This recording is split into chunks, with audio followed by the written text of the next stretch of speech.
என ஈன்ற தாயை வணங்குகிறேன். காலை இளம் பருதையிலே அவளை கண்டேன், கடற்பரப்பில் ஒளிப்புணலில் கண்டேன், அந்த சோலையிலே மலர்களிலே தளிர்கள் தம்மில் தொட்ட இடமெல்லாம் கண்ணில் தட்டுப்பட்டாள். மாலையிலே மேற்றிசையில் இறங்குகின்ற மாணிக்க சுடரில் அவள் இருந்தால், ஆலஞ்சாலையிலே கிளைதொறும் கிளையின் கூட்டம் தன்னில் அந்த அழகின்பாள் கவிதை தந்தாள். சிறுகுழந்தை விழியினிலே ஒளியாய் நின்றாள், திருவிளக்கில் சிரிக்கின்றாள், நாரெடுத்து நறுமலரை தொடுப்பாரின் விரல் வளைவில் நாடகத்தை நடத்துகின்றாள். அடடே, செந்தோள் புறத்திடையே அங்கு விளையும் நிலத்திடையே என் விழியை நிறுத்தினாள்.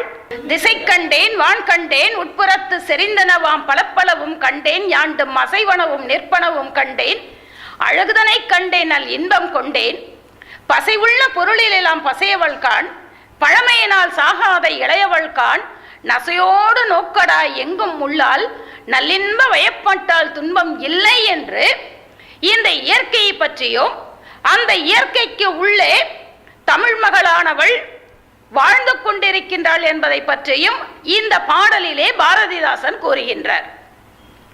இங்க நல்ல அற்புதமான தலைப்பு நமக்கு கொடுத்திருக்காங்க. பழமையெல்லாம் ஞாபகப்படுத்துற மாதிரி ஒரு தலைப்பு நமக்கு இங்க அமைச்சு கொடுத்திருக்காங்க எஸ்கே மீடியா டெவலப்பர்ஸ் அவர்கள்.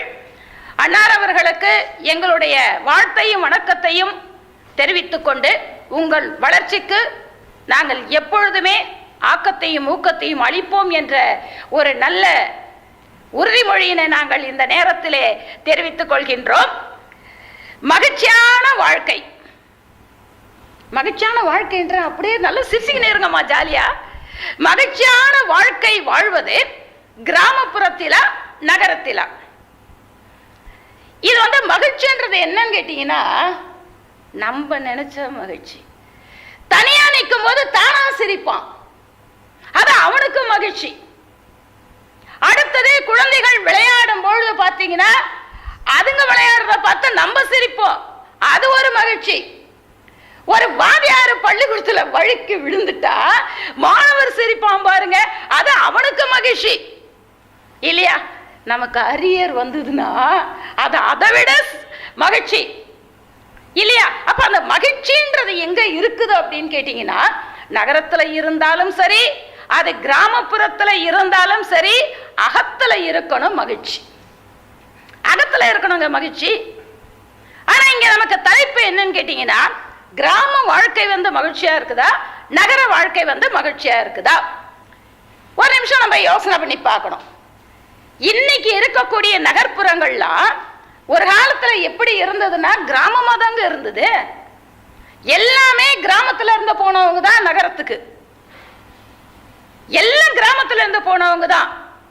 தனி ஒருவனுக்கு உணவு இல்லை என்றால் இந்த ஜகத்தினை அழித்திடுவோம்னா, இந்த இடத்துல ஜகம்ன்றது உலகம் இல்லை. ஜகம்னா என்னன்னா காடுன்னு அர்த்தங்க. ஒரு தனி மனிதன் இந்த உலகத்துல உணவு சாப்பிடலன்னா காட்டை அழிச்சு என்ன பண்ணலாம், நம்ம நாடாக்கலாம். இததான் திருமாவளவன். திருமாவளவன்னா நான் இப்ப இருக்கிறவரை சொல்லலுங்க, கரிகால சோழன், அவனுடைய இயற்பெயர் திருமாவளவன், சோழ மன்னன்.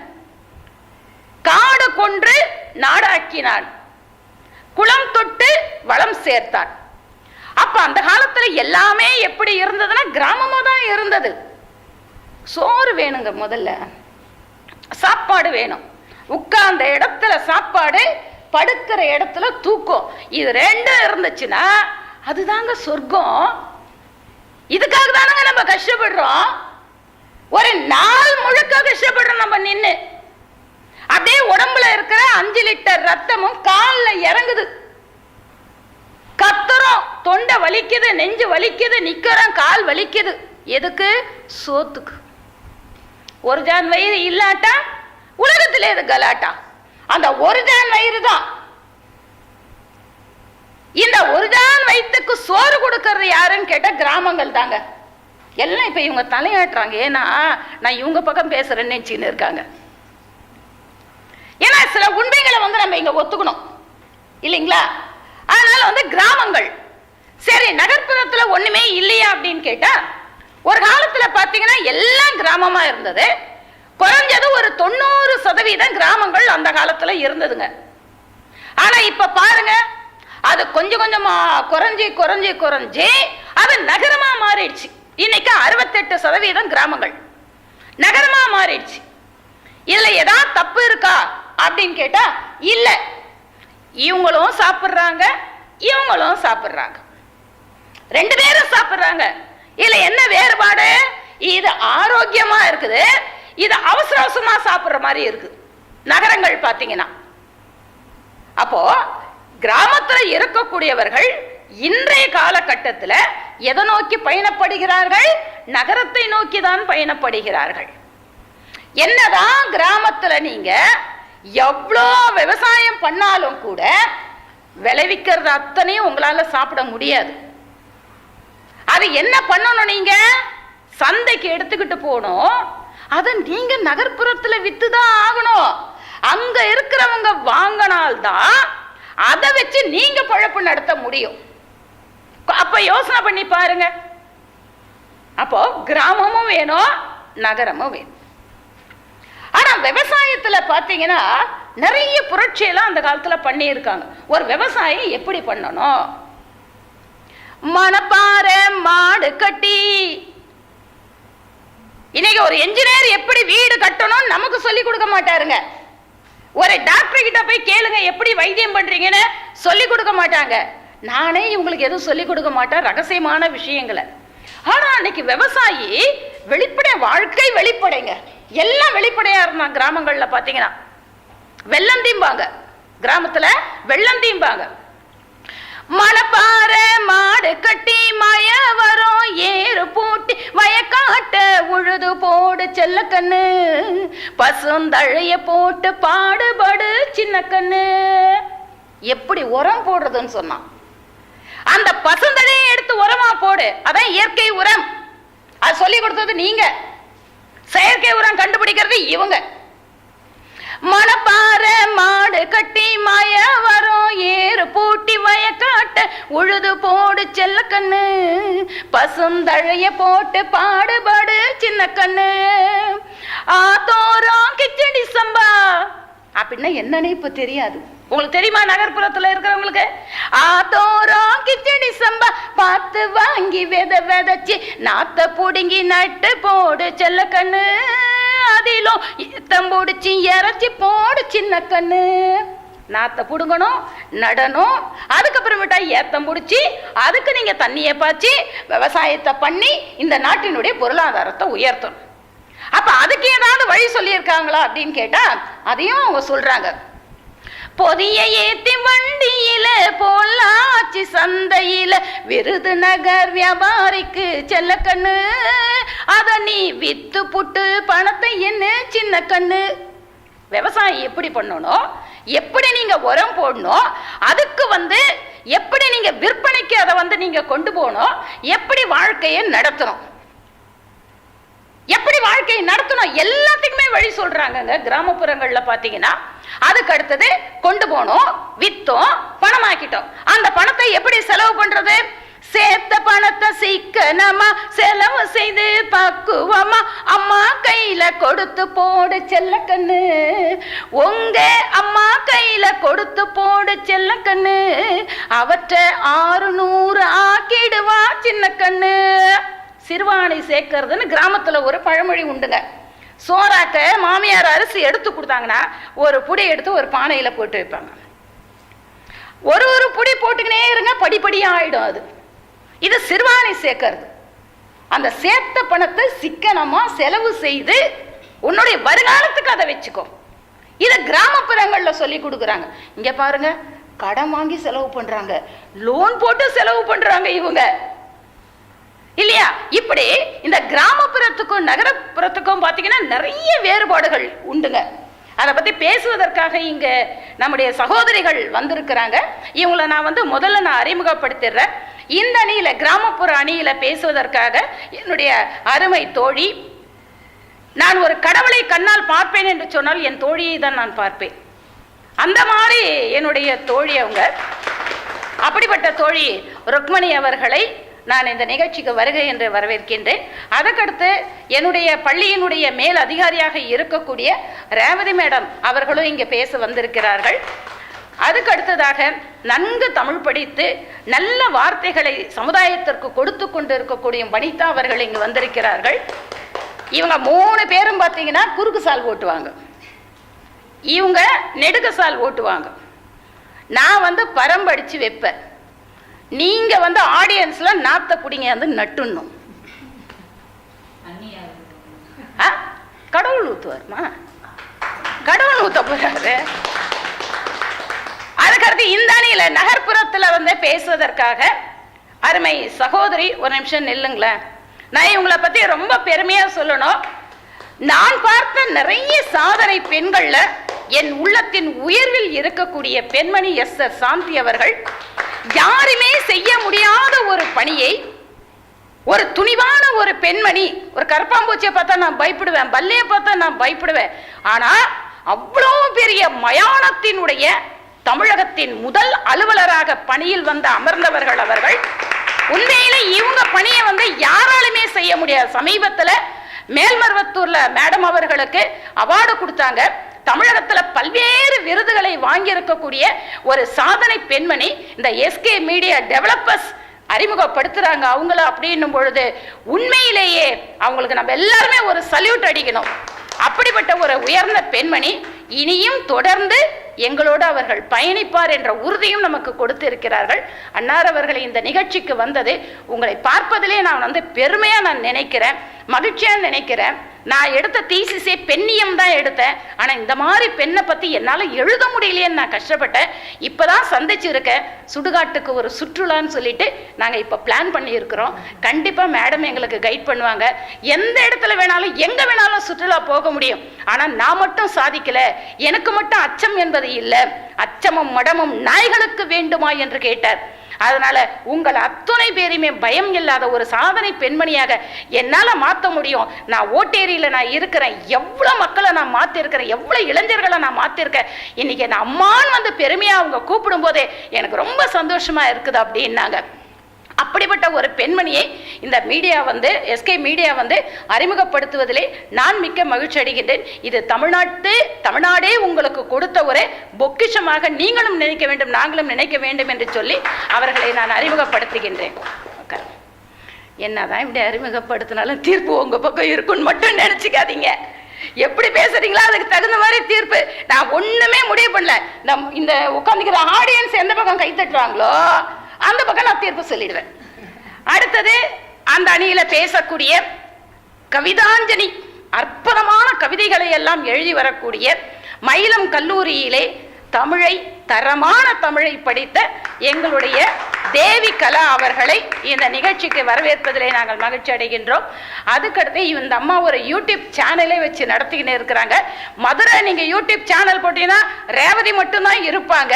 எங்கெங்கெல்லாம் ஸ்வீட் கடை இருக்குதோ அங்கெல்லாம் ரேவதி இருப்பாங்க. ஏன்னா எனக்கு ஸ்வீட்னா ரொம்ப பிடிக்கும்.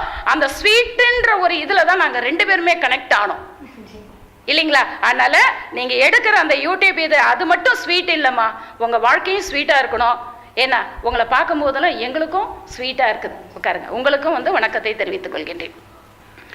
இந்த கிராமப்புறங்கள்ல பாத்தீங்கன்னா உணவு, உடை, இருப்பிடங்க இதுதான் முதல்ல தேவை. படிச்சாதான் வேலைக்கு போனோம், படிச்சாதான் சம்பாதிக்க முடியணும்னா அந்த காலத்துல எதுவுமே நடந்திருக்காதே. 63 நாயன்மார்களா இருக்கட்டும், ஆழ்வார்களா இருக்கட்டும், எத்தனையோ சிற்றிலக்கியங்கள், பேரிலக்கியங்கள்லாம் தோன்றியது அந்த காலத்துல. கிராமங்கள்ல வாழ்ந்தவர்கள் தோற்றுவித்ததுமா அதெல்லாம். எவ்வளவு இலக்கியங்கள் தோன்றியது. அவங்க எந்த யூனிவர்சிட்டியில போய் படிச்சாங்க? எல்லாமே செவி வழி செய்தியாக, எல்லாமே இறைவன் மூலம் இறை உணர்வை உணர்ந்ததால எழுதியது அது எல்லாமே இல்லையா? அப்போ கிராமத்துல இருந்து நகர்ந்துதான் எங்க போயிருக்காங்க? நகரத்திற்கு போயிருக்கிறாங்க. இன்னொரு விஷயம் நம்ம சொல்லணும். கிராமங்கள்ல பாத்தீங்கன்னா அந்த காலத்துல அடிப்படை வசதியே இருக்காது. முதல்ல கழிப்பறை இருக்காதுங்க, ரேஷன் கடை இருக்காது, போலீஸ் ஸ்டேஷன் இருக்காது, மருத்துவமனை இருக்காது. இன்னைக்கு ஓரளவுக்கு பரவாயில்ல, எல்லா கிராமத்திலயும் அப்படி இருக்குதுன்னு நான் சொல்லவே மாட்டேன். இன்னுமே அடிப்படை பஸ்ஸே இல்லாத கிராமங்கள்ல நிறைய இருக்குங்க. ஒரே ஒரு டவுன் பஸ். இன்னைக்கும் வந்து ஒரு பிணத்தை வந்து எடுத்துட்டு போனோம்னா 14 கிலோமீட்டர் வந்து அந்த ஆத்து உள்ளேயும் குளத்து உள்ளேயும் நடந்து தாங்க எடுத்துட்டு போறாங்க. அதனால எல்லா கிராமங்களும் முன்னேறிடுச்சுன்னு நான் சொல்ல முடியாது. காரணம் ஏன் முன்னேறலன்னு அதையும் சொல்றேன். எல்லாம் நகரத்து பக்கம் போயிட்டாங்க, நகரத்து பக்கம் போயிட்டாங்க. இன்னைக்கு என் புள்ள டாக்டர் ஆகணும், என் புள்ள இன்ஜினியர் ஆகணும், என் புள்ள குரூப் 1 எழுதணும், IAS ஆகணும், IPS ஆகணும், IRS ஆகணும்னு எல்லாம் நம்ம சொல்றோம். ஆனா இந்த புள்ளைய என்ன நினைச்சுக்கின்னு நம்ம படிக்க வைக்கிறோம்? வெளிநாட்டுக்கு அனுப்பணும்னு நினைச்சுன்னு படிக்க வைக்கிறோம். இதுவும் வெளிநாட்டுக்கு போயிடுது. என்ன பொறுத்த வரைக்கும் உள்ளூர்ல இருந்து நம்ம நாட்டுக்கு என்ன தேவையோ அதை நீ பொதுமக்களுக்கு கொடுக்கறனா உனக்கு கௌரவமான மதிப்பான படிப்பு. அது நீ எதுக்கு வெளிநாட்டுக்கு போற? இந்தியாவில் இருப்பதனால் நாம் இந்தியன் அல்ல. இந்தியா நமக்குள் இருக்க வேண்டும். நாம் குத்தக்கூடிய தேசிய கொடி சட்டையில குத்தக்கூடாது, நெஞ்சில குத்துங்க, நெஞ்சில குத்துங்க. நமக்கு சுதந்திர தின விழானா காந்தி தாங்க ஞாபகம் வருவாரு. இந்த ஆண்டு அற்புதமான சுதந்திர தின விழா 75வது ஆண்டு. காந்தி தான் முதல்ல ஞாபகம் வர்றாரு. நிறைய லட்சக்கணக்கான பேர் இருக்காங்க. ஏன் காந்தி ஞாபகம் வராருன்றதை நான் சொல்லிடுறேன். காந்தியடிகள் தென்னாப்பிரிக்காவில வராங்க. ஏதோ சில வேலைகளுக்காக பணிக்காக வராரு அவரு.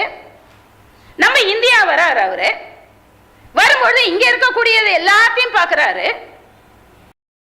ஒரு முறை இல்லை, இருமுறை இல்லைங்க, 12 முறை வந்தார் காந்தியடிகள். வரும்பொழுது பார்க்கிறாரு, ஐயோ கல்வியறிவே இல்லாதவர்கள், கல்வியறிவே இல்லாத இந்த மக்களுக்கு நம்ம என்ன பண்ணணும்? உதவி செய்யணும்னு நினைச்சார். பெரிய திவான் பரம்பரையில பிறந்தவருங்க காந்தியடிகள். வழக்கறிஞர் படிப்பை முடித்தவர் காந்தியடிகள். ஆனா நம்ம இந்தியாவை நோக்கி வராரு. 90% கிராமங்கள் இருந்தது. காந்தியடிகள் வணங்கக்கூடியது ராமபிரான. ராமா ராமா ராமா இதை மட்டும் தாங்க சொல்லுவாரு. ஆனால் தென்னாப்பிரிக்காவில் இருந்தே 13வது முறையாக இந்தியாவிற்கு வருகின்றார். எந்த வழியா வராருன்னு கேட்டீங்கன்னா வயல்வெளி வழியா வராரு. அப்ப இருக்கக்கூடிய அந்த விவசாயி ஒரு அரையாடை கூட இல்லைங்க, காலாடை கோவணம் கட்டிக்கிட்டு அங்க விவசாயம் பண்ணிட்டு இருக்கோம். அந்த விவசாயி நமக்கு சோறு போடலன்னா என்னாக யோசனை பண்ணி பாருங்க. காந்தியடிகள் பார்த்தாரு. பாரதாசன் சொல்வாரு, உழுபவனுக்கு உணவு இல்லை, நெய்பவனுக்கு ஆடை இல்லைம்பாரு. அவ்வளவு வறுமையில இருந்ததுங்க நம்முடைய நாடு. அவனுக்கு உணவு இருக்காது, நெய்பவன் ஆடை இருக்காது, கிழிஞ்ச ஆடையை தான் போட்டு இருப்பான். அப்படிப்பட்ட இடத்துக்கு காந்தியடிகள் வராரு. 13வது முறை வரும்பொழுது இங்கே தங்கிடுறார். என்னோட குறிக்கோள் என்ன, என்னோட நோக்கம் என்னன்னா இவங்களுக்கு சுதந்திரம் வாங்கி தரணும். யாரை பார்த்து சுதந்திரம் வாங்கி கொடுத்தாரு? கிராமப்புறத்தை பார்த்துட்டு தாங்க வாங்கி கொடுத்தாரு. கிராமத்தை பார்த்துட்டு தான் வாங்கி கொடுத்தாரு இல்லையா? அந்த காந்தியடிகள் என்னைக்கு இந்தியாவில் தங்கினாரோ ராம ராஜ்யத்தை கிராம ராஜ்யமாக மாற்றினார். அதுல இருந்து ராமராஜ்யம் சொல்றது இல்ல, கிராம ராஜ்யம்னாரு. அப்படி தன்னுடைய வாழ்க்கைய இந்த இந்திய மண்ணுக்காக விவசாயிகளுக்காக அர்ப்பணித்து, விவசாயி என்ன உடை உடுத்துறானோ அந்த உடையை உடுத்து, விவசாயி என்ன சாப்பிட்றானோ அந்த சாப்பாட்டை சாப்பிட்டு, விவசாயி எங்க அந்த மண்ணுல படுக்கிறானோ அந்த இடத்துல உறங்கி, அதனால தான் இன்னைக்கு காந்தியடிகளை நம்ம சொல்றோம். அப்போ ஒரு காந்தியடிகள் கிடைப்பதற்கு காரணமாக இருந்த ஒரு இடம் கிராமம் மட்டும்தான். ஆனா இன்னைக்கு எல்லாமே நகரத்தை நோக்கி நம்ம போறோம். காரணம் என்ன தெரியுமா? விவசாயி நினைக்கிறான், நான் தான் விவசாயம் பண்றேன், சேத்துல இறங்கி விவசாயம் பண்றேன், ஏரோட்டுறேன், களை பறிக்கிறேன், போர் அடிக்கிறேன். ஆனா என்னோட பிள்ளை எப்படி இருக்கணும்? பட்டணத்துல போய் படிக்கணும், பட்டணத்துல படிக்கணும்னு நினைக்கிறாங்க. அப்ப அந்த பிள்ளைகள்லாம் இப்படி வரும்பொழுது அந்த கிராமம் என்னாச்சு? தானாவே குறைஞ்சு போச்சு. அன்னைக்கு அடிப்படை வசதி இல்லாத இருந்தது கிராமம். நகரம் ஓரளவுக்கு அடிப்படை வசதி இருக்கு. மாநகரம் 24 மணி நேரமும் நீங்க நினைக்கிற பொருளை வாங்க முடியும், நினைக்கிற இடத்துக்கு போக முடியும். இப்ப நான் 2 பக்கமே சொல்லியிருக்கேன். தீர்ப்பு 2 பக்கம் சொன்னா விட மாட்டாங்க இவங்க. அதனால நமக்கு கிராமமும் முக்கியம், நகரமும் முக்கியம். நம்ம எப்பயுமே அடித்தளத்தை பார்த்து கடற்காலையே பார்த்துட்டு இருந்தா அப்புறம் எப்படி கட்டடம் கட்டுறது?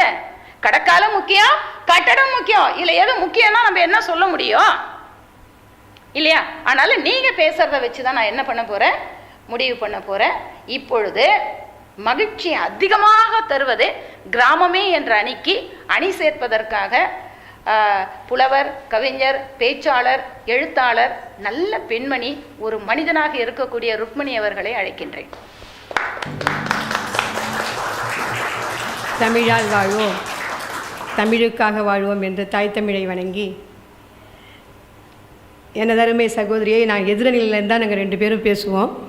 இன்றைக்கி பட்டிமன்றத்தின் தலைவராக இருந்து தீர்ப்பு வழங்க கொண்டிருக்கிறார். அவருக்கு என்னுடைய பாராட்டுதல்களையும் வாழ்த்துக்களையும் வணக்கத்தையும் தெரிவித்து கொண்டு, 2 அணியிலும் பேசுகின்ற அறிஞர் பெருமக்களுக்கும், பெண்களை மேடையேற்றி அழகு பார்த்து கொண்டிருக்கின்ற சகோதர பெருமக்களுக்கும், இந்த நிகழ்ச்சியை ஏற்பாடு செய்கின்றவர்களுக்கும் என்னுடைய முதற்கண் வணக்கத்தை தெரிவித்துக் கொள்கிறேன். ஏன்னா பெண்கள் வெளியில் வர்றதே ரொம்ப கஷ்டம். அதுலேயும் இந்த மாதிரி பேசி இதெல்லாம் ஒரு சாதனை படைக்கிறது ரொம்ப கஷ்டம். இருந்தாங்க, அந்த காலத்துலேயும் இருந்தாங்க. நாளைக்கு சுதந்திர தின விழான்னு சொல்லி சொன்னாங்க இல்லையா? இந்த சுதந்திர தினத்துக்கு இந்த கொடி எப்படி வந்ததுங்கிறதுக்கு நமக்கு எல்லாருக்கும் தெரியும். அதாவது தாதாபாய் நவ்ரோஜி ஜெனீவாவில் நடைபெற்ற ஒரு மாநாட்டுக்கு போகணும். அவரால் போக முடியல. அவருடைய அந்தரங்க காரியதரிசியாக இருக்கின்ற டாக்டர் காமா அவர்களை அனுப்பி வைக்கிறார் அந்த ஜெனீவா மாநாடுக்கு. இந்த அம்மையாரும் போகிறாங்க ஜெனீவா மாநாடுக்கு. அந்த மாநாட்டில் எல்லா நாட்டு மக்களும் வந்திருக்காங்க. ஆங்கிலேயர்கிட்ட எங்கள் நாட்டுக்கு சுதந்திரம் கொடு, எங்கள் நாட்டுக்கு சுதந்திரம் கொடுன்னு கேட்டுக்கிட்டே இருக்காங்க. அப்படி கேட்கும்போது டாக்டர் காமாவும் கேட்குறாங்க. அப்போ அந்த ஆங்கிலேய துரை பார்த்து கேட்குறாரு, உங்கள் நாட்டுக்கு சுதந்திரம் கேட்குறீங்க, உங்கள் நாட்டில் முதல்ல ஒரு கொடி இருக்கா, என்ன சின்னம் இருக்குது, என்ன இருக்குது, நீங்கள் அடையாளம் இருக்குது உங்கள் நாட்டுக்கு கேட்கறதுக்குறாங்க. அப்போ அந்த அம்மா யோசித்து பார்க்குது. பச்சை புடவையில் சிகப்பு பார்டர் போட்டு புடவை அணிஞ்சிருக்கிறாங்க. உடனே முந்தானி எழுத்து கிழிச்சு அங்கே இருக்கிற பென்சிலில் கட்டி அந்த டம்ளரில் வச்சுட்டு, இதுதான் எங்கள் நாட்டினுடைய தேசிய கொடி, இப்போ பேச எங்கள் நாட்டுக்கு சுதந்திரம் கொடுக்கறத பற்றின்னு கேட்குறாங்க. அந்த கொடியினுடைய மாற்றம் செய்து தான் காந்தியடிகள் நம்ம நாட்டுக்கு தேசிய கொடியை கொண்டு வந்தார். அப்படி பார்க்கும்போது அந்த காமாவினுடைய பங்கு எவ்வளவுன்னு பார்க்கணும். ஆகவே பெண்கள் சாதிக்க பிறந்தவர்கள், சாதனை படைக்க பிறந்தவர்கள், இது போல பெரிய பெரிய கஷ்டமான இடங்களெல்லாம், இக்கட்டான இடங்களெல்லாம் வேலை பார்க்க வந்தவர்கள் என்பதை கூறிக்கொண்டு, மகிழ்ச்சி கூட்டும் வாழ்க்கை கிராமத்திலா நகரத்திலா என்கிறது தலைப்பு. நான் கிராமத்தில் தான் என்று பேச வந்திருக்கிறேன். நடுவர் அவர்களே, ஒரு நாட்டின் முதுகெலும்பே கிராமம்தான். அந்த கிராமம் முன்னேறினால்தான் அந்த நாடு முன்னேறும்னு காந்தியடிகள் சொல்லிட்டு போயிருக்காரு. கிராம மக்களை பார்த்தீங்கன்னா அப்பழுக்கற்ற மக்கள். சகோதரிகள் 3 பேர் சொல்வாங்க, நகரத்தில் தான் எல்லாம் இருக்குது, எல்லாமே நகரத்தில் தான் வாய்ப்பு இருக்குது, வசதிகள் இருக்குது, ஆனால் கிராமத்தில் ஒன்றுமே இல்லைன்னு சொல்லுவாங்க. உண்மைதான், கிராமத்தில் எதுவுமே இல்லை தான். ஆனால் இல்லாவட்டா கூட எல்லாம் இருப்பதாக ஏற்றுக்கொண்டு மனநிறைவோடு வாழ்ந்தவன் கிராம மக்கள். அங்கே வாய்ப்பு வசதி இல்லாவிட்டா கூட கள்ளக்கபடமற்ற உள்ளத்தோடு வாழ்ந்தவன். அவனுக்கு உயிர் நாடியே விவசாயம்தான். அந்த விவசாயத்தில் அவன் சாதனை படைத்தான்.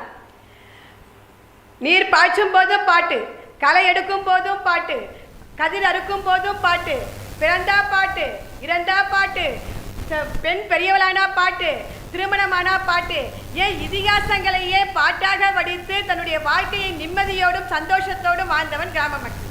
தான் நாட்டுப்புற பாடல். அது தொட்ட இடமெல்லாம் இன்பம் தட்டும் இசைத்தட்டு தான் அந்த பாடல். அவங்கிட்ட எல்லாமே இல்லைதான், ஆனா அவங்கிட்ட பாசம் இருந்தது, பற்று இருந்தது, பரிவு இருந்தது, இதுக்கு மேலாக மனித நேயம் இருந்தது அவர்கள். இப்ப நகரம்னா என்னங்க? நகரம் எப்படி வந்துச்சுங்க? கிராமம் கொஞ்சம் கொஞ்சம் கொஞ்சமாக வளர்ந்துதான் அது நகரமானது. ஒரு புதுசா நகரம் வந்தில்ல, கிராமம் கொஞ்சம் கொஞ்சமாக உருமாறி எல்லா வசதி வாய்ப்புகளும் பெறும்போது அது நகரமாக உருவெடுத்தது. ஆனா நீங்க இதெல்லாம் பாத்தீங்கன்னா நகரத்தை விட கிராம மக்கள் எப்படி மகிழ்ச்சியோடு வாழ்ந்தார்கள்னா, அங்க முதல்ல நான் எடுத்துக்கொள்ளக்கூடியது மனித நேயம் தான். அந்த மனித நேயம் நகரத்தை விட கிராம மக்களிடம் அதிகமா இருந்தது. ஒரு மாமரத்தினுடைய கிளை ஒடிந்து விழுந்தா கூட 10 பேர் ஓடி வந்து பார்ப்போம், என்னாச்சு ஏதாச்சு எப்படி ஆச்சுன்னு பார்ப்போம். ஆனா 10 மாடி கட்டத்துல இருந்து கீழே விழுந்தா கூட அங்க பருவத்துக்கு யாருமே நகரத்துல வரமாட்டாங்க. ஆனா என்ன தெரியுமா பண்ணுவாங்க? செல்லுல போட்டோ எடுத்து அதை வாட்ஸ்அப் அனுப்பி எல்லாரும் பார்க்கறதுக்கு செய்வாங்களே ஒழிஞ்சு யாருமே வரமாட்டார்கள் நகரத்துல. நினைச்சு பாருங்க, பக்கத்துல இருக்கிற அத்தனை அயல் நாடுகளிலும் தொலைவு தான் இருக்குது. ஆனா இன்னைக்கு கை பக்கத்துல வந்துடுச்சு. ஆனா இந்த பக்கத்துல இருக்கிற எதிர் வீடும் பக்கத்து வீடும் நகரத்துல தொலைதூரமாக மாறிவிட்டது நடுவர் அவர்கள். இப்போ அடுத்தது நான் என்ன அவங்க வருகிற குற்றச்சாட்டு என்ன வைப்பாங்கன்னா, வேலை வாய்ப்பு இல்லைன்னு சொல்லுவாங்க. ஆனா கிராமம் தான் நமக்கு உணவையும் உடையையும் நல்ல காத்தையும் நல்ல தண்ணியும் கொடுக்குது நடுவர் அவர்களே. இல்ல நான் ஒரு விஷயம் உங்களை கேட்கட்டுங்களா? எனக்கு விவசாயம் தெரியாது, ஏதோ ஒரு வேலை வேணும், நான் கிராமத்துக்கு போறேன், எனக்கு விவசாயமே தெரியாது, எனக்கு என்னங்க வேலை கொடுப்பாங்க? இதே நான் நகரத்துக்கு வந்தேன்னு வச்சுங்களா, ஏதோ ஒரு கம்பெனில 8ஆம் கிளாஸ் 5ஆம் கிளாஸ் முடிச்சா கூட 5000 ரூபாய் சம்பளத்துல வேலை கொடுக்குறாங்கன்னு அவங்க சொல்றாங்க. எத்தனை நாள் வேலை கொடுப்பாங்க? எவ்வளவு நாள் வேலை கொடுப்பாங்க? ஒரு 2 வருஷம் கொடுப்பாங்க. என்ன சம்பளம் கொடுப்பாங்க? ஒரு 5000 ரூபாய் கொடுப்பாங்க. நீங்க நகரத்துல உங்களுடைய விலைவாசி என்ன? நான் நீங்க 10 ரூபாய்க்கு முருங்கைக்காய் 1 ரூபாய்க்கு வாங்கி 2 ரூபாய்க்கு அவரைக்காய் வாங்கி சமைச்சு நான் கிராமத்துல போயிடுச்சுப்பேன். வேலையே இல்லாம இருக்கிறதுக்கு அதே செய்யலாமே. ஏன் கூலி வேலை இருக்குது கிராமத்துல?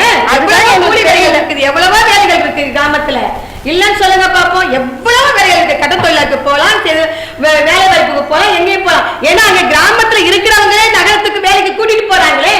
ஆனா உங்களுக்கு இங்க வாழ்றதை விட கிராமத்துல வாழ்றது வந்து உங்களுக்கு பொருளாதார குறைவாச்சு. உங்களுக்கு வீட்டு வாடகை நீங்க 5000 வாங்கிட்டு உங்களால நகரத்துல குடுத்துட்டு இருக்க முடியுமா? உங்களால 5000 உங்களுக்கு வருமானம் சொல்றீங்க. நான் நகரத்துல இருக்கிறேன், எனக்கு வேலைக்கு தரேன், எனக்கு அதனால நான் நகரத்துல இருக்கேன்னு சொல்றீங்க. 5000 சம்பளம் சொல்றீங்க. 5000க்கு ஒரு சிங்கிள் பெட்ரூம் வேண்டாம், ஒரே ஒரு கால் உங்களால வாங்க முடியுமா? இங்க நகரத்துல பால் என்ன வாங்குவீங்க? அப்புறம் உங்க பசங்களை என்ன படிக்க வைப்பீங்க? உங்களால கல்யாணம் பண்ண முடியுமா?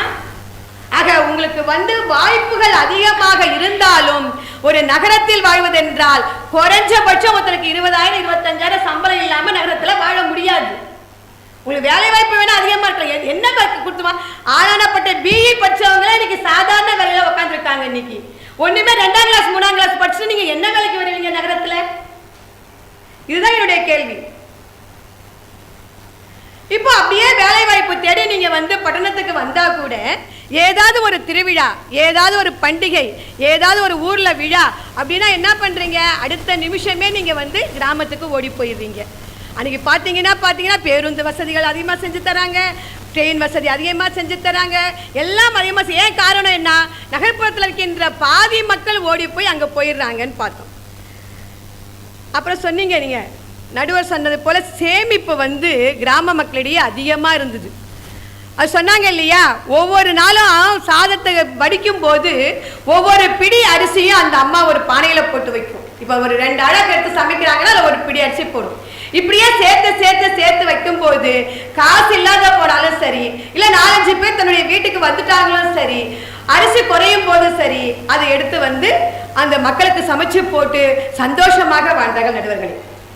அடுத்தது நான் சொல்லக்கூடியது என்னன்னா, உறவு சூழல் இருந்தது. கிளாரி கிளின்டன் தமிழ்நாட்டுக்கு வந்தாங்க சுற்றி பார்க்கறதுக்காக. சுற்றி பார்த்துட்டு போகும்போது அந்த அம்மாட்ட நிருபர்கள் கேட்கறாங்க, கிளாரி கிளின்டன் உங்களுக்கு என்ன பிடிச்சிருந்ததுன்னு கேட்டாங்க. பிடிச்சிருந்ததுன்னு கேட்கும்போது அந்த கிளாரி கிளின்டன் சொன்னாங்க, எனக்கு தமிழ்நாட்டில் குடும்பம் ரொம்ப பிடிச்சிருந்தது அப்படின்னு சொன்னாங்க. அப்படி சொல்லும் போது அவங்க கேட்டாங்க, ஏன் உங்க நாட்டில் குடும்பம் இல்லையா அப்படின்னு கேட்டாங்க. இருக்கு, எங்க நாட்டுல குடும்பம் இருக்கு, கோயில்களும் இருக்கு, ஆனா இந்த மாதிரி குடும்பமே கோயிலாக மாறின சூழ்நிலையை நாங்க பார்க்கல அப்படின்னு சொன்னாங்க. அது போல அந்த குடும்பமாக வாழ்ந்த ஒரு நிலை, உறவுகளோடு வாழ்ந்த நிலை, அண்டைய எல்லாரையும் உறவுகளோட சேர்த்த நிலை தாங்க கிராமத்துல. கிராம மக்கள் சேத்துல கால வச்சாதான் நகர மக்கள் சோத்துல கைய வைப்பாங்க. நமக்கு உணவு கொடுத்து வேலை கொடுத்து அதுக்கு மேலாக ஒரு உணவு முறையும் நமக்கு கொடுக்குறாங்க. ஒரு பட்டணத்துல இருந்து போற பையன் ரயில்வே ஸ்டேஷன்ல இறங்குறாரு, ஊருக்குள்ள போகணும்னா 3 கிலோமீட்டர் போகணும். நீங்க சொன்னீங்களா கிராமத்துல எந்த வசதியும் இல்லை, எப்பயோ ஒரு வண்டி போயிட்டு இருக்கும், அதுக்காக நின்றுட்டு இருக்காரு அவரு. அப்போ அந்த வழியா ஒருத்தர் வராரு, அவர் கேட்கிறாரு, ஏனுங்க நீங்க முனுசாமி மச்சனம் தானுங்களா, மாலதி அண்ணன் தம்பி தானுங்களான்னு கேட்கிறாரு. ஆமாங்க அப்படிங்க. வாங்க நான் ஊருக்குள்ளதான் போறேன், உங்களை கொண்டு போய் விட்டுட்டு போறேன் அப்படின்னு சொல்லிட்டு அவர் பையன் முன்னாடி வச்சுக்கிட்டு அவரை பின்னாடி உட்கார வச்சுக்கிட்டு அந்த வீட்டுல கொண்டு போய் உட்கார வைக்கிறாரு. இதை பார்க்க முடியுங்களா நம்ம நகரத்துல? இதே மாதிரி ஒன்றுக்கே கதவையே திறக்க மாட்டாங்க, அப்படியே கதவை திறந்தா கூட ஒண்ணுமே பேச மாட்டாங்க நகரத்துல. இந்த உறவு முறை, அதாவது நமக்கு உறவே இருக்காது. அந்த ஊர்ல பாத்தீங்கன்னா மாமா மச்சான் இருக்க மாட்டான், ஆனா அத்தனை பேரையும் அண்ணன் தம்பி மாமா மச்சான் பெரியப்பா சித்தப்பான்னு உறவு முறை கொண்டாடுவார்கள் அவர்கள். இல்ல இங்க நகரத்துல கூட பாத்தீங்கன்னா பள்ளிக்கூடத்துல ஃப்ரெண்ட்ஸ் மாமா மச்சான் தான் கூப்பிட்டுக்கிறான். பள்ளிக்கூடத்துல கூப்பிடுறாங்க நடுவர்களே, அது வேற விஷயம். நான் உறவுகளை சொல்றேன், குடும்பத்தை சொல்றேன். அப்புறம் பெரியார் வீட்டுக்கு ஒரு நாள் திருவிக்க வரார். பெரியாருடைய கொள்கைகள் வேறு, திருவிக்கானுடைய கொள்கை வேறு. ஆனால் 2 பேரும் நண்பர்கள். அப்போ பேசிட்டே இருக்காங்க. இரவு வந்துடுச்சு. அங்கே தங்க வேண்டிய சூழ்நிலை திருவிக்காவுக்கு வந்துடுச்சு. மறுநாள் காலையில் எழுந்திரிச்சு திருவிக்கா வந்து குளிச்சுட்டு வராரு. ஏன்னா அவருடைய அடையாள சின்னங்கள் அனைத்தையும் அணிபவர் திருவிக்கா. ஆனால் அது எதுவுமே அணியாதவர் பெரியார். இவர் என்ன பண்ணார்? இவர் குளிச்சுட்டு வரும்போது பெரியார் ஒரு தட்டில் விபூதியையும் குங்குமத்தையும் வச்சுட்டு நிற்கிறார். திருவிக்காக்கு ரொம்ப ஆச்சரியம். என்னங்க இப்படி பண்றீங்க? அப்ப சொல்றார் பெரியார், நான் இந்த கொள்கையில மாறுபாடு உடையவராக இருக்கலாம், நீங்கள் என்னுடைய நண்பர், நீங்கள் என்னுடைய வீட்டுக்கு வந்திருக்கீங்க, உங்களுக்கு விருந்து கொடுப்பதும் உங்களை உபசரிப்பதும் உங்களவாறு இருப்பதை செய்வதும் என்னுடைய கடமை. அதனால தான் நான் பக்கத்து வீட்டுல இருந்து வாங்கி வந்து வச்சேன் அப்படின்னு சொல்றார். அப்ப பாருங்க, இந்த ஒரு பழக்கம் விருந்து முறை வந்து கிராமத்துல தாங்க இருக்கு. வாங்க உட்காருங்க, பயண சௌரியமா இருந்ததா அப்படின்னு சொல்லிட்டு தண்ணியோ மோரையோ கொடுத்து அவங்களுக்கு விருந்து உபசரிச்சு சாப்பாடு கொடுக்கறது, அதுதான் ஒரு நல்ல ஒரு செயல். இப்படிதான் டீச்சர் ஒருத்தவங்க செஞ்சாங்க. ஒரு திருடம் பழகுதாவும் வந்தான். அந்த அம்மா என்ன நினைச்சது, சென்னையில இருந்து நம்ம பையன் காசு கொடுத்து அமைச்சிருக்கிறான்னு சொல்லிட்டு உட்காருப்பான்னு உட்கார வச்சுட்டு என்ன வேணும்னு கேட்டாங்க. கொஞ்சம் சுடுதண்ணி கொடுங்கன்னு. இவங்க போய் சுடுதண்ணி போட்டு எடுத்துட்டு வர்றதுக்குள்ள வீட்டுல இருந்ததெல்லாம் தூக்கின்னு போயிட்டான். ஐயோ, எங்க வீட்டு எதிர்க்க நடந்ததுங்க இது. எங்க வீட்டு எதிர்க்க நடந்த செய்தியை நான் சொல்றேன், உண்மையான செய்திய சொல்லுங்க. வேலை நாட்கள்ல நகரத்துல யார் வீட்டுக்கும் போகவே முடியாதுங்க, யார் வீட்டுக்கும் போக முடியாது. அதே மாதிரி பாத்தீங்கன்னா ஞாயிற்றுக்கிழமை பாத்தீங்கன்னா அவங்கள்ட்ட பேசவே முடியாது. அவங்க ஒரு வாரம் வேலை செஞ்சுட்டு ஞாயிற்றுக்கிழமை ரிலாக்ஸா இருந்துட்டு சாயங்காலம் பீச்சுக்கு போயிட்டு அப்படியே ஹோட்டல்ல சாப்பிட்டு வந்துருவாங்க. அன்னைக்கு பேசவே முடியாது. எப்படி கொரோனா வந்த பிறகு உங்க வீட்டுக்கு வரலாமா, உங்க வீட்டுல இருக்க ஜுரம் இருக்குதா, உங்க வீட்டுக்கு இருமல் இருக்குதான்னு கேட்டுட்டு நம்ம அவங்க வீட்டுக்கு போறோமோ, அது போல நகரத்துல ஒவ்வொருத்தர்கிட்டையும் டாக்டர் கிட்ட எப்படி அப்பாயின்மெண்ட் வாங்கின்னு போகணுமோ அப்படிதான் போகணும் அவங்க வீட்டுக்கெல்லாம். ஆனா கிராமத்தில் அப்படி கிடையாது. அழகாக போய் நல்லா செய்து அவளை உபசரித்து விருந்து போட்டு எல்லாம் செய்வோம். அடுத்து நடுவர் அவர்களே, நகர மக்கள் வந்து கொடுக்கிற குற்றச்சாட்டு என்னன்னா, கிராமங்களில் சரியான போதிய அளவு மருத்துவ வசதி இல்லை அப்படின்னு சொல்றாங்க. உண்மைதான், நான் ஒத்துக்கிறேன். பெரிய பெரிய மருத்துவ வசதிலாம் இல்லை. ஆனா அங்கேயும் மருத்துவச்சின்னு சில பேர் இருப்பாங்க, வைத்தியர்னு இருப்பாங்க. இந்த ஒரு கிராமத்துல ஒரு ஆளை வந்து கட்டில போட்டு ஏன்னா மயக்கம் போட்டு விழுந்துட்டாரு, அவர் தூக்கி கூட போட முடியல, கட்டில போட்டு தூக்கி கொண்டு ஒரு வைத்தியத்தை விடுறாங்க. அந்த வைத்தியர் நாடி பிடிச்சி பாக்குறாரு. நாடி பிடிச்சி பார்த்துட்டு கொண்ட போய் ஒரு வெயில படுக்க வைங்கன்னு சொல்லிட்டு புழுங்கல் அரிசியை நல்லா ஒட்ட ஒட்ட ஒட்ட அரைச்சி உச்சந்தலையிலேருந்து உள்ளங்கால் வரைக்கும் அவருக்கு காலில் 10 போடுறாரு. 10 போட்டு ஒரு அரை மணி நேரம் கழிச்சு அவர் ஏந்திரிச்சிட்டாரு. ஏந்திரிச்ச பிறகு இவர் சொல்றாரு, ஐயா அவருக்கு இப்போ ஏதாவது நீராகாரம் மாதிரி மோர் மாதிரி கொடுத்துட்டு அதுக்கப்புறம் 1 மணி நேரம் கழிச்சு அவருக்கு சாப்பாடு கொடுங்க, திட உணவு கொடுங்க அப்படின்னு சொல்றாரு. இவங்க கேட்கறாங்க, எடுத்துட்டு போனாங்க, ஏன் என்னாச்சு அவருக்குன்னு கேட்கறாரு. 1 இல்லை இருந்தாலும் 3 நாளா சாப்பிடலீங்க அப்படின்னு சொல்றாரு. இதே நிலைமையை கொண்டு வந்து உங்களுடைய நகரத்துல கொண்டு போய் பாருங்க, பார்க்கலாம். இதே மாதிரி ஒருத்தர் மயக்கம் போட்டு வந்து கூப்பிட்டு ஆம்புலன்ஸ்ல கொண்டு போய் நீங்க விட்டீங்கன்னா உடனே அவர் ஐசியூல சேர்த்து அவருக்கு குளுக்கோஸ் சலையனை ஏற்றி இவ்வளோ போயிருப்பாங்க. ஏன்னா அவருக்கு நீராகாரமா கொடுக்க முடியாது. ஏன்னா அவர் அவ்வளவு மயக்கம் போட்டு வந்துட்டாரு, செல்லாது.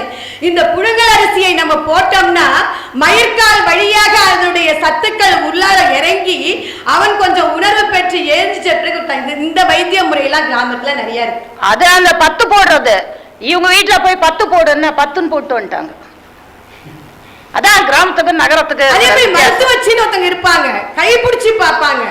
கைப்பிடிச்சு பார்த்துட்டு, அம்மா நீ மாசமா இருக்கிற, இந்த மாதிரி நடந்துக்கோ, இப்படி நடந்துக்கோ, இதெல்லாம் சாப்பிடுன்னு சொல்லுவாங்க. இதே நம்ம நகரத்துல ஒரு குழந்தைகள் உடம்பு சரியில்லை பிரசவ டாக்டர்கிட்ட போனோம்னா என்ன தெரியுமா பண்ணுவாங்க, ஒரு டெஸ்ட் பண்ணிட்டு இருக்கு, ஆனா நான் 40 நாள் கழிச்சு தான் கன்ஃபார்ம் பண்ணுவேன் அப்படிம்பாங்க. 40 நாள் கழிச்சு பண்ணா ஒரு ஸ்கேன் எடுக்கணும், அதுக்கப்புறம் தான் நான் கன்ஃபார்மா சொல்லுவேன்.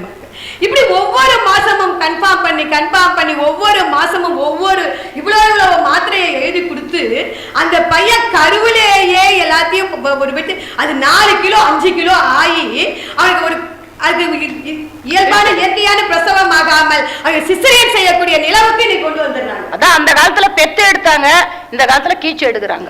இது போல மருத்துவ செலவு உண்டு. வயிற்று வரையும் போறான் நகரத்துல ஒரு டாக்டர் கிட்ட, வரும்போது கிட்னியே இல்லாம வரான். ஆக இந்த சூழ்நிலையும் நகரத்தில் இருக்கிறது.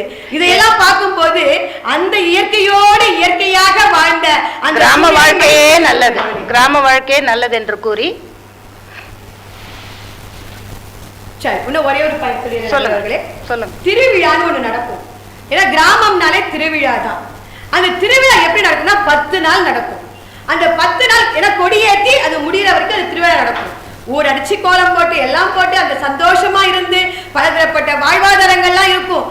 எல்லாம் நிறைய கடை போட்டிருப்பாங்க, அவங்களுக்கு வாழ்வாதாரங்கள் கிடைக்குது, அவங்க முன்னேறதற்கு வசதி கிடைக்குது, பொருளாதாரம் கிடைக்கிறது. பாத்தீங்கன்னா கூத்து நடக்கும், கூத்து விடிய விடிய கூத்து பார்ப்பாங்க. இந்த மாதிரி திருவிழாக்கள் வந்து அந்த மகிழ்ச்சியா இருக்கும். எல்லாரும் அவங்க வீட்டுக்கு வருவாங்க, சொந்தக்காரங்க நண்பர்கள் எல்லாரும் வருவாங்க. நீங்க அப்படி மொத்தமா சொல்ல மச்சின்ச்சி வருவாங்க, மாமா பொண்ணு வரும்.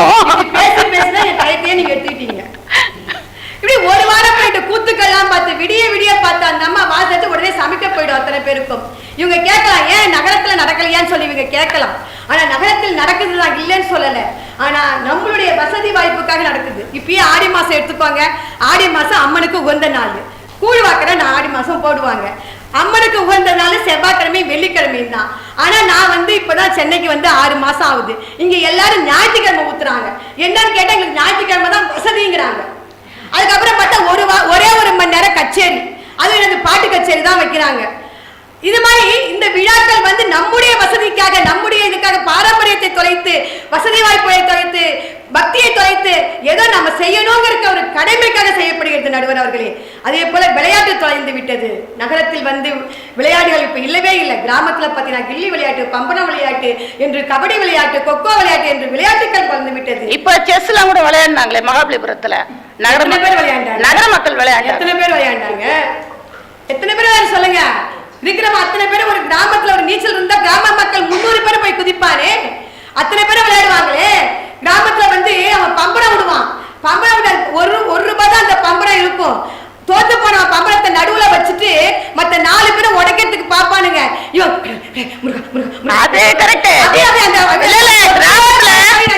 கிராமத்துல தரையில தான் பம்பரம் விடுறீங்க, ஆனா இவங்க எல்லாம் என்ன தெரியுமா பண்றாங்க? இங்க பாத்தீங்கன்னா இப்ப இவங்க பாத்தீங்கன்னா பேஸ்புக்லயும் இதுலயும் தான் விளையாடுறாங்க. இப்ப பல்லவரக்கெல்லாம் பேஸ்புக்ல போட்டுட்டு இருக்கிறான். ஒரு அம்மா பஜ்ஜி சுட்டு அத பேஸ்புக்ல போடுது, அதுக்கு 40 பேர் லைக் கொடுக்குறான். அதை தின்னு பார்த்து லைக் போட்டா கூட பரவாயில்ல, சந்தோஷமா இருக்கும். பஜ்ஜி சுட்டு போட்டு அதை பார்த்து லைக் கொடுக்குறான். இல்ல நகரம் வந்து புக்லயே அப்படித்தாங்க எழுதுறாங்க. சமைத்து பாருன்னு எழுதுவாங்க, சாப்பிட்டு பாருன்னு எழுதுறதே கிடையாது. அதே மாதிரி பாத்தீங்கன்னா கிராமத்துல தாங்க தாய்மொழி பற்று அதிகமாக இருக்குது. தாய்மொழி பற்று கிராமத்தில் தான் அதிகமா இருக்கிறது. கொஞ்சம் தமிழில், அவங்களுடைய வட்டார தமிழில் பேசக்கூடிய அந்த அழகு தமிழ் அங்கதான் இருக்கிறது. நகரத்தில் அது இல்லவே இல்லை. ஆணாக இருந்தாலும் சரி, பெண்ணாக இருந்தாலும் சரி, கிராம மக்கள் வாழ்க்கையை வாழ்கிறார்கள்.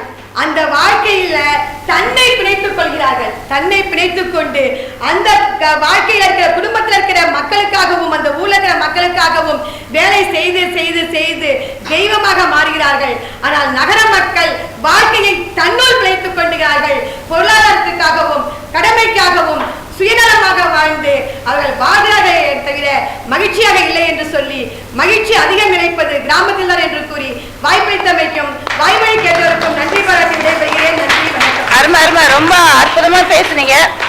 உலகத்திலே நடுவுற மிரட்டின ஒரே ஆளு நீங்களா தான் இருப்பீங்கன்னு நினைக்கிறேன்.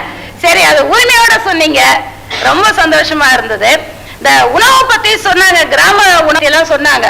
நான் வந்து ஒரு ஹோட்டலுக்கு போனேன், அந்த ஹோட்டல் பேரை சொல்ல விரும்பல. நானு ஒரே ஒரு தோசை தாங்க வாங்கினேன்.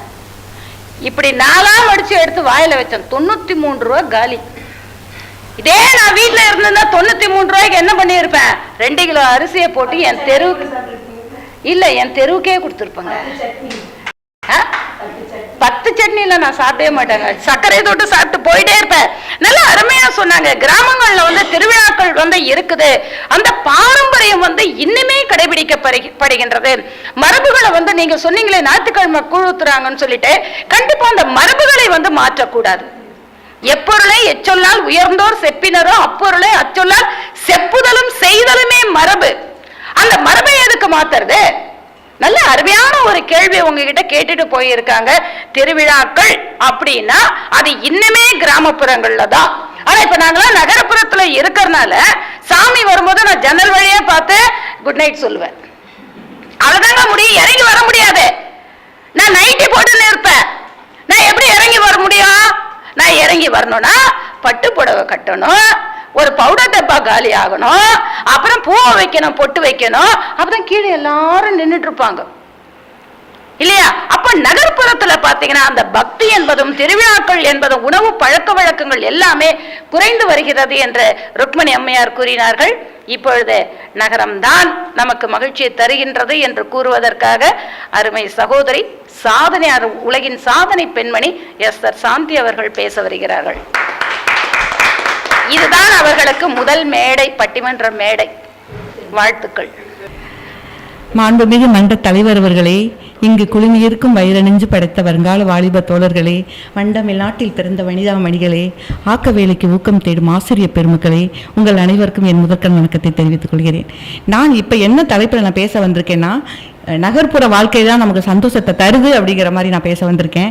மேடம் சொன்னாங்க, சந்தோஷம் நமக்கு எங்கே கிடைக்குதுன்னா கிராமத்தில் தான் கிடைக்குதுன்றாங்க. நல்ல சாப்பாடு வகையெல்லாம் நமக்கு அங்கே தான் கிடைக்குதுன்றாங்க. எந்த நேரத்தில் எப்போ இங்கே கிராமத்தில் நம்ம சாப்பிட முடியும்? நைட்டில் அன்டைமில் நமக்கு பசிக்குது அப்படின்னாக்கா எந்த ஹோட்டல் இருக்குது ஃபஸ்ட்டு?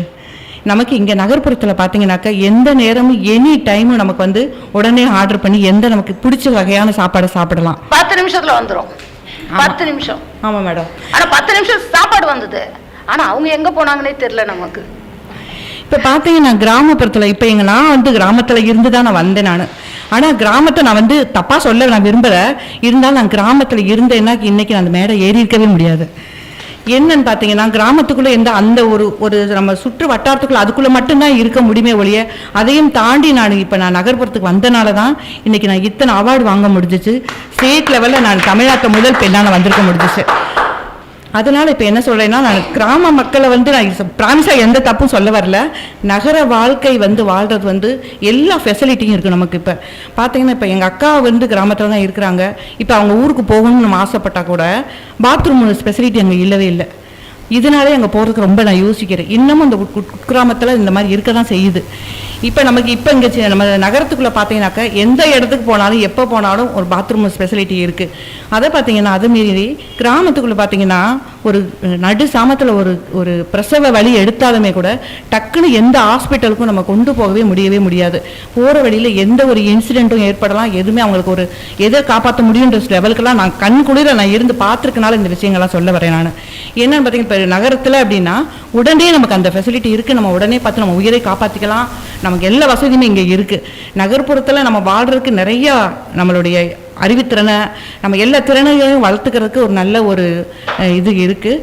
அது இல்லாமல் இப்போ பார்த்தீங்கன்னா அப்துல் கலாம் ஐயாலாம் பார்த்தீங்கன்னா அவர் வில்லேஜில் இருந்து தான் வந்தார். அவர் இன்றைக்கி அவருக்கு வந்து ஒரு பேர் சூட்டி இன்றைக்கி இவ்வளோ தூரத்துக்கு வந்தாருன்னா கண்டிப்பாக அவர் சிட்டிக்குள்ளே வந்தனால மட்டுமே தான் அவருடைய திறமைகளை வெளிக்கொண்டு வந்து வச்சு மாணவர்களோட நல்லா பேசி ஒரு ரேப்போ நல்லா வளர்த்து அவங்களோட திறமையை கொண்டு வரக்கு நல்ல ஒரு வாய்ப்பாகவும் இருந்துச்சு.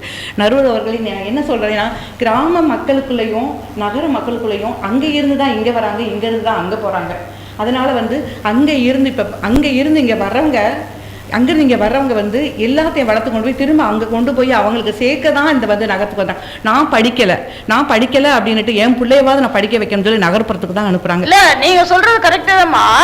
விவசாயம், அப்பா வந்து விவசாயம், குடும்பமே விவசாயம். இன்ஜினியரிங் முடிச்சுட்டு வேலைக்கு வந்துட்டான்.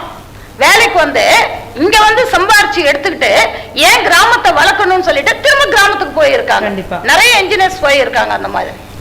அதனால் இந்த கிராமத்துலேருந்து வந்து நம்ம சிட்டிக்குள்ளே வந்து சிட்டியோட திறமைகளை வளர்த்துக்கிட்டு தான் நம்ம அங்கே திரும்ப அங்கே போய் மக்களுக்கும் எடுத்து சொல்கிறோம். இங்கே இருக்கிற உடைய கலாச்சாரத்தை அங்கே நம்ம எடுத்து சொல்கிறோம். எல்லா விஷயங்களுமே இங்கேருந்து நம்ம அங்கே கற்றுட்டு போகிறோம். அதுக்காண்டி கிராமத்து மக்கள் வந்து நம்ம நகர்ப்புற மக்களை வந்து எதையும் நம்ம சொல்கிறதுக்கு ஒன்றுமே இல்லை. அதுபோக இப்போ என்னன்னு பார்த்தீங்கன்னா வேலை வாய்ப்பு அப்படி சொல்லி எடுத்துட்டோம்னா பார்த்தீங்கன்னா இன்னும் படித்தவங்களுக்கு படிப்பு அறிவு இல்லாதவங்களுக்கு வந்தாரை வாழ வைக்கிறதுக்கு எல்லாத்துக்கும் பார்த்தீங்கன்னாக்க நகர்ப்புறத்தில் வந்து நமக்கு எல்லா ஸ்பெசிலிட்டியும் நமக்கு இங்கே இருக்குது. படித்தவனுக்கும் அதுக்கேற்ற வேலையை தேடி சம்பாதிக்கணுங்கிற திறமையை வளர்த்துக்கிறான். படிக்காதவனும் நமக்கு ஏதோ ஒரு வேலையை கண்டிப்பாக எத்தனை பேர் படிக்காதவங்க இன்றைக்கி வளர்ந்து பெரிய பெரிய ஆளுகள் வந்திருக்காங்க. அம்பானியை பாருங்கள், இன்றைக்கி எவ்வளோ ஒரு ஐடி கம்பெனிலேருந்து எவ்வளோ விஷயங்களை தெரிஞ்சு நம்ம சிட்டிக்குள்ளே வந்தனால தான் அவ்வளோ பெரிய அம்பானிங்கிற ஒரு பேரவே நமக்கு இது பண்ணியிருக்கிறாங்க. ஸோ அதனால் என்ன என்ன சொல்றேன்னா, நகர்ப்புறத்தில் வந்து திறமையும் அன்பையும் பாசத்தையும் எல்லா ஃபெசிலிட்டியும் கிடைக்கிறதுக்கு நகரமே நகரமே நகரமே என்று கூறி இந்த வாய்ப்பு அளிப்பதற்கு மிக நன்றி சொல்றேன். தேங்க்யூ. நல்ல அருமையா கருத்துக்கள் சொன்னாங்க. பெண்கள் வந்து நாங்கெல்லாம் கிராமத்துல இருந்துதான், இவங்க மதுரை பக்கம் அந்த அம்மா பார்த்தாவே தெரியுது பாருங்க, மண்மணக்கும் மதுரை அது. அந்த மதுரையில இருந்து நான் வந்து இங்க சிட்டிக்கு வந்ததுனால தான் இந்த அளவுக்கு